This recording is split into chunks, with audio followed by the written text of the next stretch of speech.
All right, so I'm gonna start on a new landscape, and here's a photograph that I've taken. Um, it's got some beautiful clouds. It's an early moon rising in early spring. You can see that some green has started to come out on the hillside here. Anyway, we have this ridge that's running horizontally across, and we have these sort of almost like sentinels, these kind of evenly spaced and almost evenly sized blue spruces, or I don't know, they could be ponderosas or pinions. Well, I don't know. These are pretty big. Anyway, and then in between you kind of have these low buildings, and then you've got this beautiful cloud cover and a bright, bright moon. So when I look at this, I think I need to make some sketches, some thumbnails, so that I can determine how this photograph, which has some really beautiful things in it, can be an even better painting. So I'm looking at what to eliminate, what to keep, what to enhance, what to subdue, and you know, everything might not make it in. So the first thing I am gonna look at is, what do I absolutely love about this picture? And one thing I know is going to be in there is the moon. Okay, so we have the moon and these fantastic clouds going around the moon. Okay, and those clouds kind of go even as low as the bottom 1/3 of the picture. So if we divide our picture plane up, we would have 3 sections. And that moon is a pretty big focal point, and so are the clouds. Then we have this ridge here, and this ridge is about 1/3 of the way down in my photograph, but that's adjustable. I mean, this is a pretty large adjustable mass, so I can bring it lower, or I could make it higher, and that would change the way my painting reads. So, for instance, if I had the moon up here and some clouds, and I made my landmass really high, you can tell that the moon becomes a little bit more subdued, and the landmass now takes up more of the picture. And in fact, when we bring it up to this point, we're kind of getting too evenly divided portions of the picture plane, which is what I call 50-50. And that's generally something you want to avoid. Some people can make it work to their advantage. If you want to have something kind of symmetrical, something, you know, evenly balanced. But in general, what I'm looking for my painting is something that's not perfectly even. I want it to be a little bit more natural. And in nature, we see a lot more variation and a lot less structured evenness. More specific to this case, I also really enjoy these trees that are standing on the ridge. So if I add in these trees, right now they're all very evenly spaced and almost, you know, even in size. So that's another form of symmetry that I would have to question in this particular arrangement, because if I have symmetry here and I have symmetry here, we're getting very, very mechanical, and it's a lot less natural looking. And it's almost too contrived for the type of scene that I would want to be painting. So I do not like the ground level being this high. So we're going to keep it low.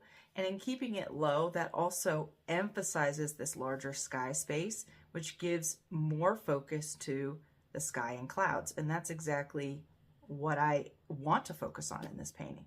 Okay, so then my trees can become accents. So now if I evenly space my trees out, you know, it would probably look all right, but I think we should make some adjustments with these trees. And since these trees are, you know, very similar and easy to kind of play with, I can move them around. I can change their height. I can change their width. I can make a couple of them overlap if I want to. And I can just see, you know, how I like that. So this is something I'll do in the thumbnail just to get an idea of, you know, where I'd like to put these things.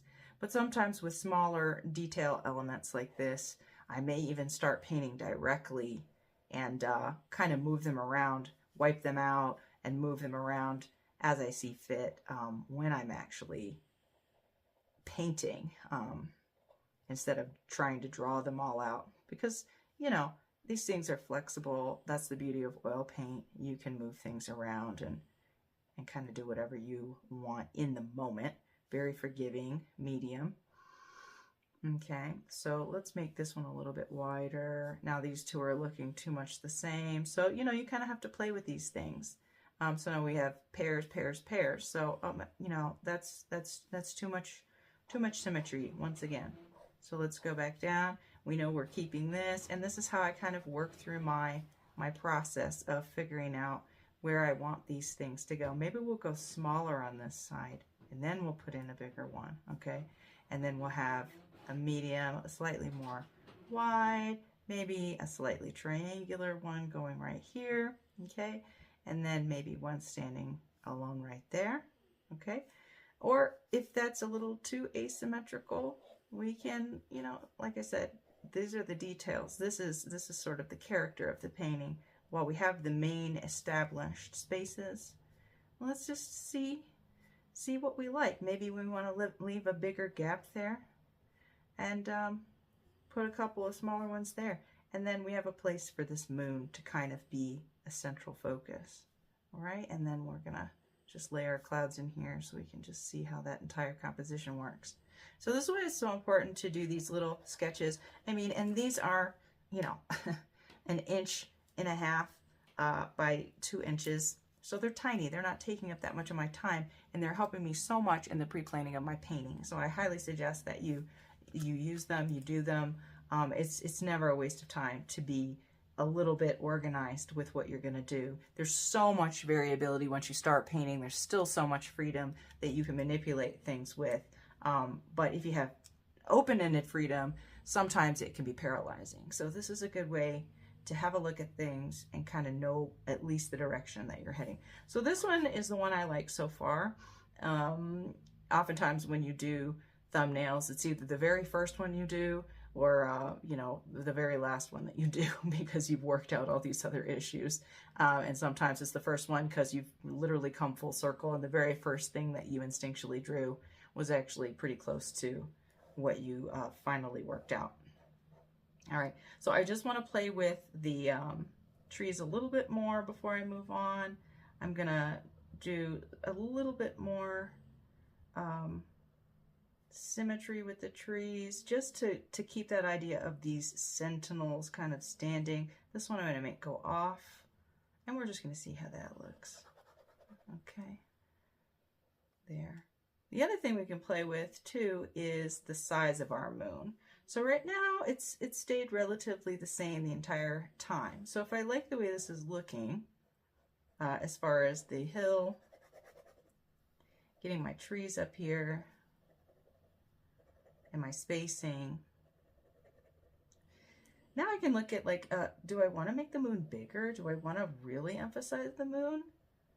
It gives a different feeling, and it depends on the type of feeling you want to create. So when I have the moon smaller, there's a little bit more distance, and this is kind of, the original photograph is kind of showing this, you know, the moon is small, and it's showing the vastness of the sky, even though the moon is the focal point, and we're looking at the clouds swirling around it. If I bring the moon a little closer, if I make it bigger, you know, it definitely pops out more. But is that the look that I'm going for? Does it actually kind of make the painting look slightly more illustrative instead of realistic?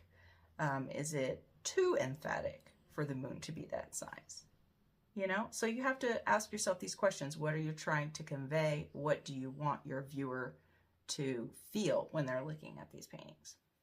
All right, so I think that we are going to go with either this one or this one, and you know, it's okay if you haven't decided where your little details are going yet. I am often like this, like I said, changing things up. I'll probably move these position of these trees a million times because doing even this many thumbnails is not enough for me to feel confident about where I want these trees. And as the painting comes together, I'll get more of a strong feeling about where I want them to live in the painting. So we're just going to start with something like this and get these basic shapes sketched in and blocked in on our panel.